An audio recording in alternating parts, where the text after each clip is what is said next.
जय गुरुदेव। आप सभी साधकों का स्वागत है। और आज हम जिस विषय को लेकर आया हूँ, मैं जिस विषय पर हम बात करेंगे वह बहुत ही महत्वपूर्ण है। देखिए, वो माँ बगलामुखी से जुड़ा हुआ एक विषय है। और कुछ बातें हैं जो बगलामुखी के जो प्रैक्टिकली रूप से जब आप साधनाएं करते हैं, जब आपको पता चलती है, ठीक है ना। अब जो लोग मीठी मीठी बातें बनाते हैं और बता देते हैं, कुछ भी बातें बना करके अच्छे तरीके से सामने वाले को प्रभावित करने के लिए, तो उससे जो अलग बातें होती हैं, जो व्यक्ति साधना करके रखता है या करवाता है, और जो प्रैक्टिकली आधार पर जो बातें होती हैं, वह समझना साधक को बहुत आवश्यक है। ना कि पुस्तिकाओं में से पढ़ कर के बगलामुखी साधना वह करने बैठ जाए, या किसी व्यक्ति कोई बता रहा है कोई, तो उसके कहने से करने बैठ जाए, जबकि उसने स्वयं नहीं वो कनेक्शन जुड़ा है उसका बगलामुखी से। कनेक्शन जुड़ता तब उसे पता होता कि क्या होता है, ठीक है। तो इसी विषय पर चर्चा करेंगे। देखिए, बगलामुखी जो साधना है उसे साधक जब ही करे अगर वह उसे अपने इष्ट के रूप में लेकर चलना चाहता है बगलामुखी को, वरना वह उसको अनुष्ठानों के रूप में कर सकता है। अपनी समस्या के जो निदान होता है, निवारण के लिए साधना या अनुष्ठान बगलामुखी के कर सकता है बीच बीच में, लेकिन उसको साधना या इष्ट के रूप में लेकर के निरंतर अगर चलना है तो त्याग करना होगा।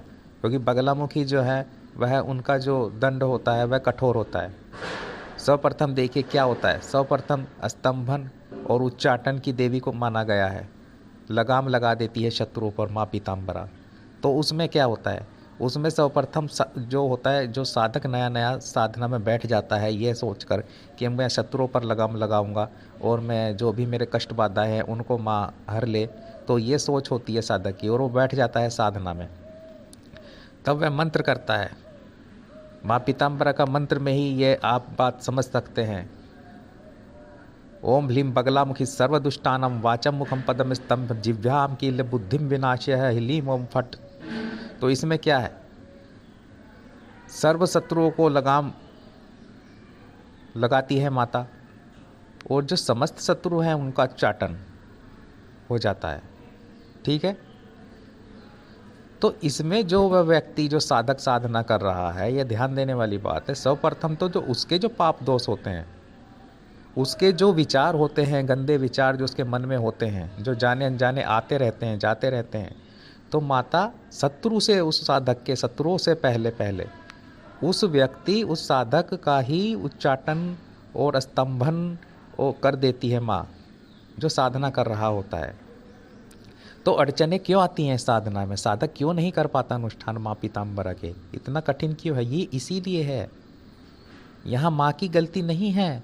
माँ सबसे पहले तो साधक को ही पवित्र कर देना चाहती है। जो उनकी साधना कर रहा है, जो उसके पाप दोष है, उन्हें हटा देती हैं माँ, उसका उच्चाटन कर देती हैं, उसका स्तंभन कर देती हैं। और जब इतना कुछ करती हैं माँ, इतना जब चीज़ें होती हैं, तब साधक बेचैन हो जाता है, व्याकुल हो जाता है, उसे तकलीफ होती है, कष्ट होता है।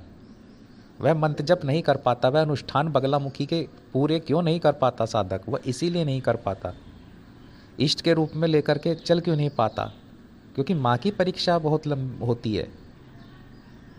जब माँ पीताम्बरा की परीक्षा है, अब देखा होगा माँ के जो साधक हैं पीताम्बरा के, वह बहुत कम है।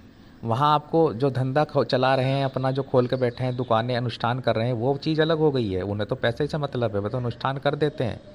उनकी इष्ट नहीं है माँ, वो इष्ट के रूप में लेकर नहीं चल रहे हैं। अगर वे इष्ट के रूप में लेकर चलेंगे, माँ के दर्शन प्राप्ति के लिए लेकर चलेंगे माँ को, और निरंतर माँ की कृपा बनी रहे इस रूप में लेकर चलेंगे, वह साधक अलग ही होंगे। और वह साधक बहुत कम है, वह साधक गिने चुने हैं। क्योंकि माँ का भक्त जो होता है, ऐसा नहीं होता कि वह कुछ और गलत क्रियाकलाप अपने दिमाग में सोचेगा।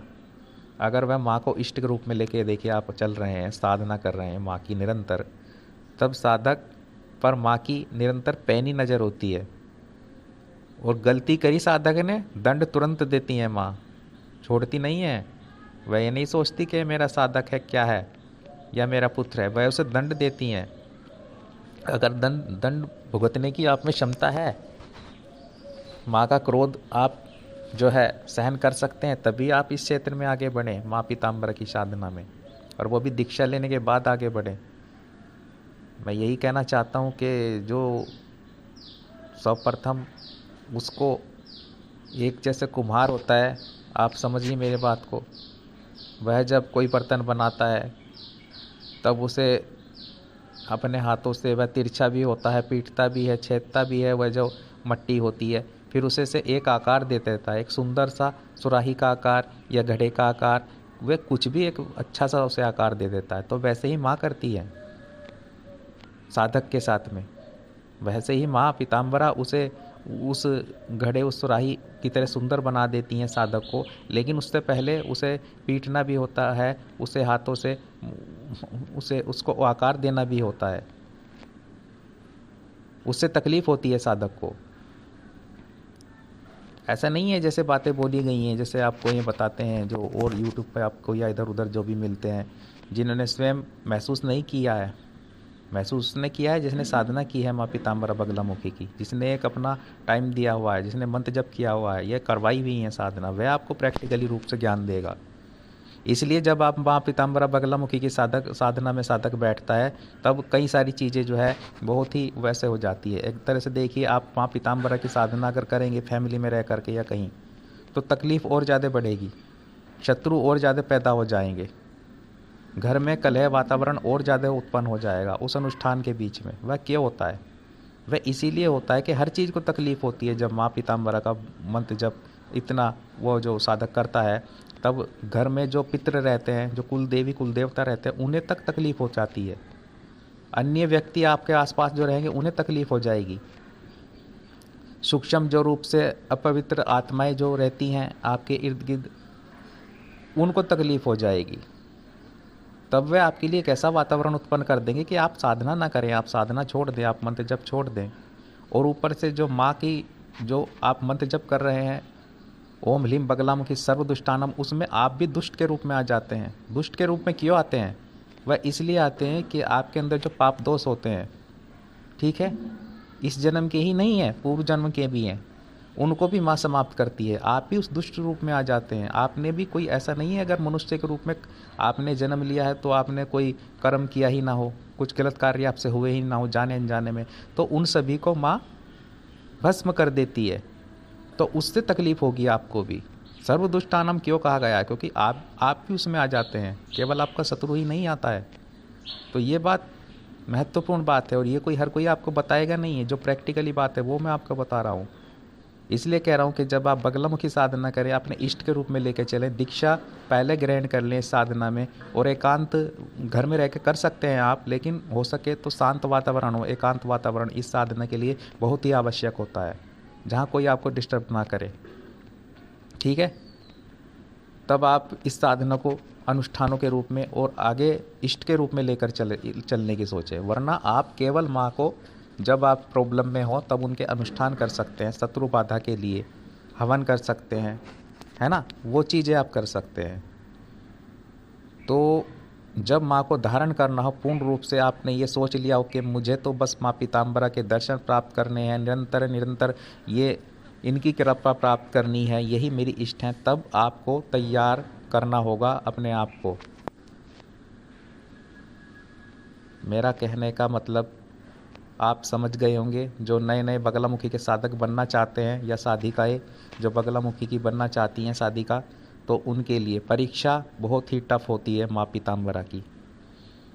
उसमें पास होना हर किसी के बस की बात नहीं है। इसलिए अनुष्ठान करने वाले को तो आपको यूट्यूब पर भी बहुत मिल जाएंगे, हवन करने वाले तो बहुत मिल जाएंगे आपको बगलामुखी के, लेकिन साधक बहुत कम मिलेंगे जो उन्हें अपने इष्ट के रूप में लेकर चल रहे हैं। जो बगलामुखी के साधक हैं, केवल 10-12 साधक ही हैं फिलहाल बगलामुखी के, जो मेन साधक हैं, जो इष्ट के रूप में लेकर चल रहे हैं, क्योंकि इन्होंने बहुत कुछ त्याग किया है केवल माँ के लिए, केवल माँ पीताम्बरा की प्राप्ति के लिए, तो कर नहीं पाता है साधक। इसलिए मैं कह रहा हूँ कि आप अनुष्ठान रूप में लेके चलें और माँ की कृपा वैसे प्राप्त करते रहें, इष्ट के रूप में सोच समझकर कदम आगे बढ़ाएं अपना, ठीक है। तो ये कुछ बातें, माँ पीताम्बरा बगलामुखी अपने साधक को समस्त सुख समस्त वैभव देने में सक्षम है, ठीक है।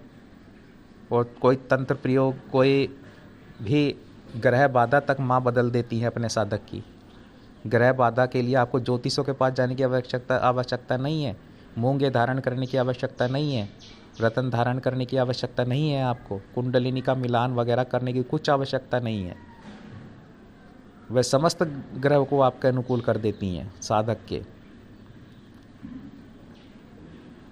तो हो सकता है कि आप मेरी बात समझ रहे होंगे। और दूसरा यह कि एक वीडियो में बनाना, माँ के विषय में बताना इतना आसान नहीं होगा, क्योंकि माँ की जो महिमा है वह बहुत ही ज़्यादा है। ठीक है, और उम्मीद है कि आप मेरी बात को समझे होंगे, और आगे हो सकेगा तो माँ पीताम्बरा के विषय में एक और वीडियो कभी डालूँगा। फिलहाल के लिए जय गुरुदेव, जय माँ छिन्नमस्तिका।